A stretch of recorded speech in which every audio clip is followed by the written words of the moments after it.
Mesdames et messieurs, bonsoir. Soyez les bienvenus dans cette nouvelle édition du journal en français. Voici les titres. សម្ដេចអគ្គមហាសេនាបតីតេជោហ៊ុនសែន président du Sénat du Cambodge, a effectué une visite dans 4 pays du Moyen-Orient du 8 au 14 décembre 2024. Le président du Sénat du Royaume du Cambodge, សម្ដេចអគ្គមហាសេនាបតីតេជោហ៊ុនសែន a effectué une visite officielle d'une semaine du 8 au 14 décembre 2024 dans 4 pays du Moyen-Orient, dont le Royaume Arabie Saoudite, l'État du Qatar, la République de Turquie et les Émirats Arabes Unis. Dans l'après-midi du 8 décembre 2024, សម្ដេចអគ្គមហាសេនាបតីតេជោហ៊ុនសែន et une délégation de haut niveau du Royaume du Cambodge ont visité à la porte de Diriyah et le parc du patrimoine d'Al-Boujairi à Riyad, Royaume Arabie Saoudite. Diriyah est le lieu de naissance de la famille royale saoudienne et fut la capitale du premier État saoudien au XVIIIe siècle.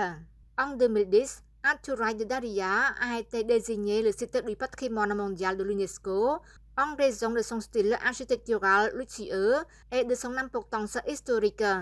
Ce site a été initié et annoncé en 2017 dans le cadre de la vision 2030 de l'Arabie Saoudite visant à diversifier l'économie et à promouvoir des initiatives culturelles visant à faire de Diriyah une destination touristique mondiale. La suite, សម្ដេចអគ្គមហាសេនាបតីតេជោហ៊ុនសែន président du Sénat du Royaume du Cambodge, et une délégation de haut niveau ont visité le village écotouristique d'Al-Boujairi à Riyad, en Arabie Saoudite. Le village écotouristique d'Al-Boujairi est situé dans le quartier historique de Diriyah, près de la capitale Riyad, est un site culturel et historique important. À l'occasion de la visite des sites historiques attrayants, សម្ដេចតេជោហ៊ុនសែន a salué les efforts visant à préserver ces sites historiques afin d'attirer les touristes et d'augmenter les revenus autres que le pétrole. សម្ដេចតេជោ a considéré que toutes ces réalisations constituent des valeurs inestimables pour la prochaine génération, notamment en ce qui concerne l'histoire culturelle et l'histoire de l'Arabie Saoudite. Veuillez noter que la visite officielle de សម្ដេចតេជោហ៊ុនសែន président du Sénat du Royaume du Cambodge au Moyen-Orient, est pour promouvoir et élargir les relations, l'amitié et la coopération entre le corps législatif du Cambodge et celui des nations amies au profit du peuple, du développement, de la paix, de la stabilité et de la sécurité de la région et du monde. Le ministre de l'Information, son Excellence Nét Petra, et son Excellence le secrétaire général du Centre ASEAN-Chine ont exprimé leur engagement à continuer de renforcer et d'élargir la coopération pour renforcer l'amitié et les relations dans le domaine de l'information entre le Cambodge et la Chine, en particulier dans la lutte contre les fausses informations. La rencontre récente entre son Excellence Nét Petra, ministre de l'Information du Royaume du Cambodge, et son Excellence Shi Chong-chun, secrétaire général du Centre ASEAN-Chine, s'est concentrée sur la poursuite de la coopération pour renforcer les relations dans le domaine de l'information entre le Cambodge et la Chine. Son Excellence le ministre Nét Petra a souligné l'importance de la coopération ASEAN-Chine, en particulier entre le Cambodge et la Chine, en se concentrant sur le cadre de l'année des échanges entre les peuples qui a réalisé conjointement de nombreuses réalisations dans les domaines de l'information, de l'éducation, de la culture et des affaires.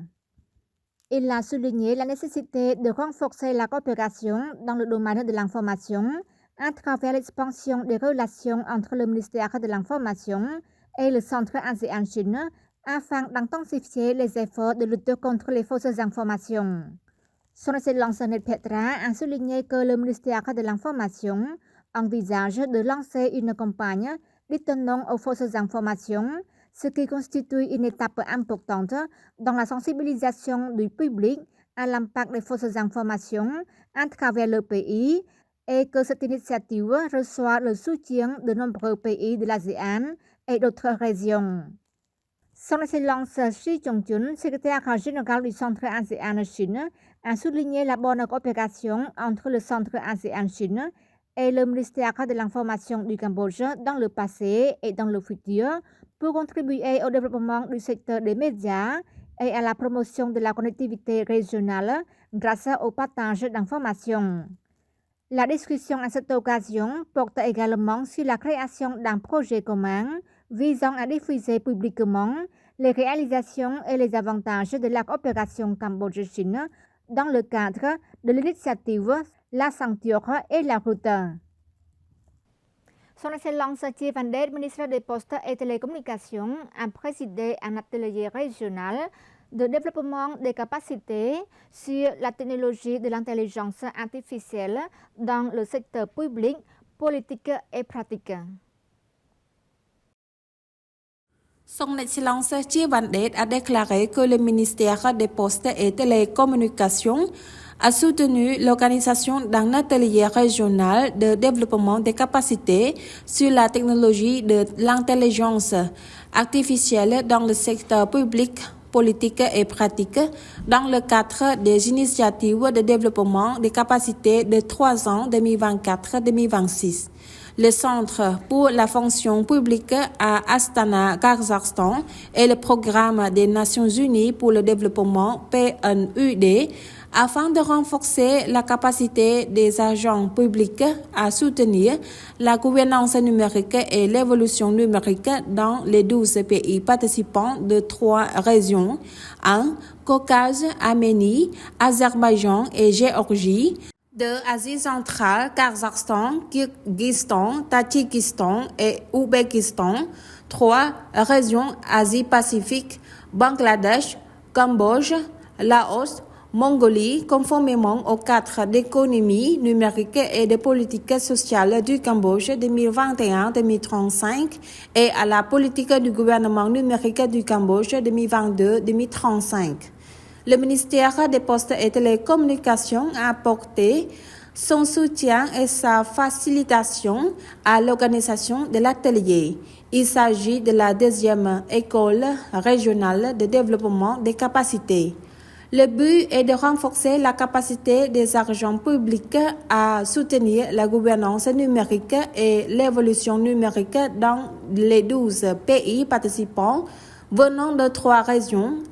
Caucase, Arménie, Azerbaïdjan et Géorgie, de Asie centrale, Kazakhstan, Kyrgyzstan, Tadjikistan et Ouzbékistan, 3 régions Asie-Pacifique, Bangladesh, Cambodge, Laos, Mongolie et les Philippines. C'était la 2e fois que le ministère des Postes et Télécommunications apporte son soutien et sa facilitation à l'organisation d'ateliers régionaux de développement des capacités.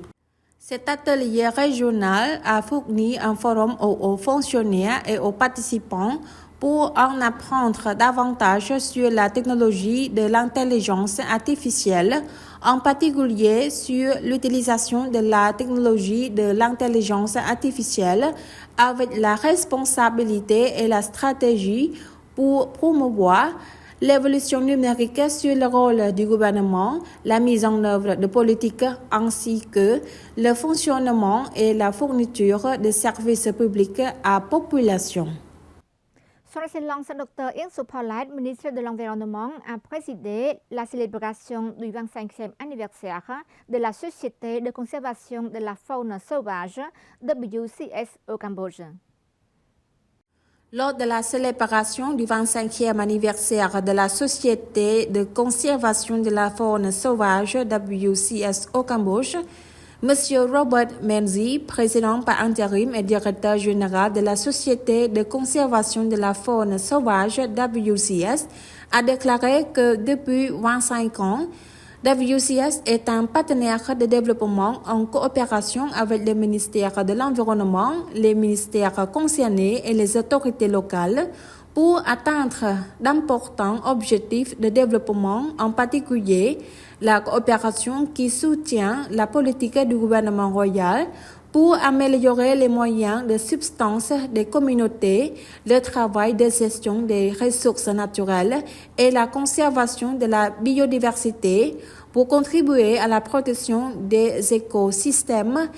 à la réduction des émissions de gaz à effet de serre et du changement climatique. À cette occasion, Son Excellence Ieng Sophalait, ministre de l'Environnement, a félicité le partenariat de la WCS pour son opération réussie au Cambodge au cours des 25 dernières années et a également reflété le succès de la coopération ensemble pour protéger et conserver les ressources naturelles et l'environnement au Cambodge. Le ministre a remercié WCS pour avoir établi des projets de conservation basés sur le développement communautaire pour protéger la faune et les forêts dans les zones protégées du Cambodge et cet effort de conservation conjoint a créé des opportunités pour améliorer les moyens de subsistance des peuples ethniques et des communautés locales. C'est la fin de notre journal. Merci de l'avoir suivi. Bonne suite de programme sur TVK. À demain.